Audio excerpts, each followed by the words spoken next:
এই শাকটাকে কী শাক বলে বলুন তো? আমাদের এখানে সঞ্চে শাক বলা হয়। এই শাক দিয়ে আজকে ফরাসি বিচি বা রাজমা বিচি যেটাকে বলে ওটাকে বিরান করব। খেতে কিন্তু খুব দুর্দান্ত লাগে। তাই এখানে বিচিগুলো একটা শুকনো পাত্রে নিয়ে কত সময় ঢেলে নিলাম, ফটফট করে শব্দ হবে এবং ভাজা একটা হালকা গন্ধ বেরোবে।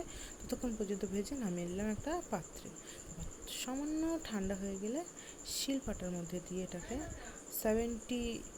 80% খোসা ছাড়িয়ে টুকরো টুকরো করে নিলাম।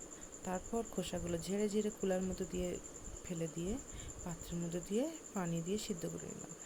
সিদ্ধ হয়ে গেলে এদিকে একটা পাত্রে পেঁয়াজ, তেল, আদা, রসুন, জিরা, লবণ, হলুদ, গুঁড়ামরিচ যা যেখানে স্পাইসি হাতের কাছে পেয়েছি সবগুলো দিয়ে কষিয়ে নিয়ে সামান্য পানি দিয়ে বিচিগুলো কষিয়ে নিলাম।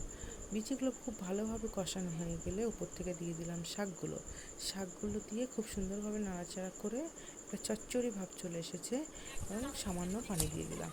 সামান্য পানি দিয়ে একেবারে মাখো মাখো করে রান্না করে নিলে তৈরি হয়ে যাবে আপনার শাক দিয়ে বিচি বিরিয়ানি। জাস্ট অসাধারণ খেতে। যদি কারোর কাছে এই বিচি হাতের কাছে পেয়ে যান তাহলে এটা একবার ট্রাই করে দেখবেন, অসাধারণ, জাস্ট অসাম।